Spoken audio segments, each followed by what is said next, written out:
समय की बात है। एक गांव में एक गरीब परिवार रहता था। उस परिवार में 2 बच्चे और उनकी माँ थी।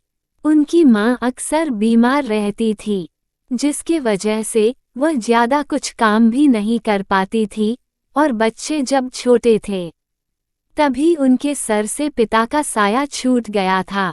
किसी तरह उन तीनों की जिंदगी कट रही थी। रक्षाबंधन का त्योहार आने ही वाला था। तभी पड़ोस का एक बच्चा रिंकी से कहता है, जानती हो रिंकी, कल रक्षाबंधन है और मैं अपनी मम्मा के साथ अपने मामा जी के घर जा रहा हूँ। वहाँ मेरी बहन मुझे राखी बांधेगी और मैं तो उसके लिए एक अच्छा सा गिफ्ट भी खरीद कर लाया हूँ। रिंकी इस बात से बिल्कुल अनजान थी कि रक्षाबंधन होता क्या है। रिंकी अपने घर आती है। घर आकर अपनी माँ से पूछती है, माँ ये रक्षाबंधन क्या होता है? हमारा पड़ोसी सूरज कह रहा था कि वो अपनी मम्मा के साथ अपने मामा जी के घर रक्षाबंधन मनाने जाएगा। बेटा, रक्षाबंधन के दिन सभी बहनें अपने भाइयों की कलाई पर राखी बांधती है और मिठाई खिलाती है। बदले में उसका भाई उसे उपहार देता है। तभी रिंकी कहती है, माँ मुझे कुछ पैसे दे दो ना, मैं भी राजू के लिए राखी और मिठाई लाऊंगी। मैं भी अपने भाई को राखी बांधूंगी। अरे बेटा, हमारे पास तो कुछ भी पैसे नहीं बचे हैं। जो भी थोड़े मोड़े पैसे रहते हैं सारा का सारा दवा में चला जाता है। अब मैं राखी के लिए कहाँ से तुम्हें पैसे दूं? रहने दो बेटा, अगले साल रक्षाबंधन में अपने भाई को राखी बांध देना।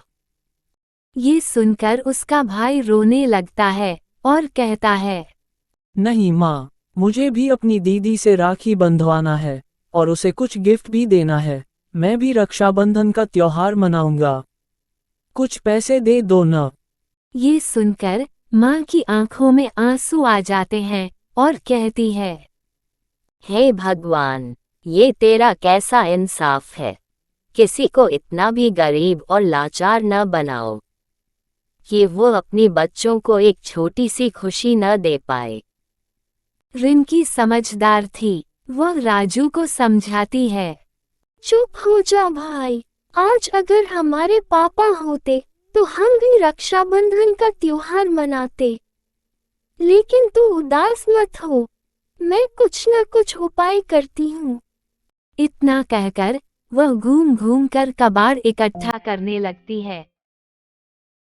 कबाड़ इकट्ठा करके वह कबाड़ी वाले के पास बेचने जाती है। ये लो अंकल, इसके कितने पैसे होंगे? बेटा, 20 रुपए हुए तुम्हारे। ठीक है अंकल, दे दो, लेकिन इतने में तो सिर्फ राखी ही आएगी। मिठाई कैसे लूंगी मैं? कबाड़ी वाला उसकी बात सुनता है और रिंकी से कहता है, अरे बेटा, ये कबाड़ी तुम राखी के लिए चुनकर लाई हो क्या?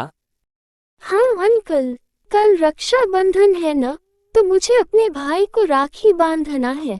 मेरे पिताजी इस दुनिया में नहीं है, इसलिए मैं ये कबाड़ी चुनकर लाई हूँ कि अपने भाई के लिए राखी और मिठाई खरीद सकूं।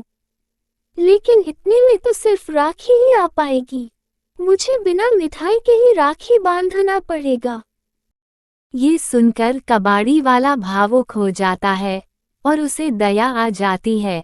फिर कहता है, चलो बेटा, राखी और मिठाई तुम्हें मैं दिलाता हूँ।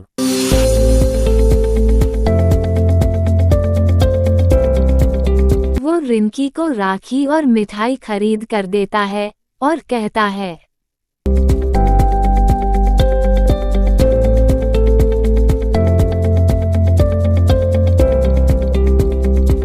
जा बेटा, अब खुशी खुशी अपने भाई को राखी बांधना। थैंक यू अंकल, आपकी वजह से आज मेरा भाई बहुत खुश होगा।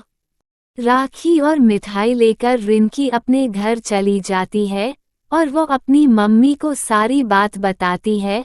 उसकी मम्मी दोनों को गले से लगा लेती है। अगले दिन रक्षाबंधन का त्योहार आता है। रिंकी अपने भाई को खुशी खुशी राखी बांधती है।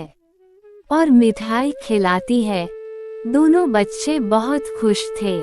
इस कहानी से हमें ये सीख मिलती है कि हमें अपने आसपास के जरूरतमंद लोगों की मदद करनी चाहिए।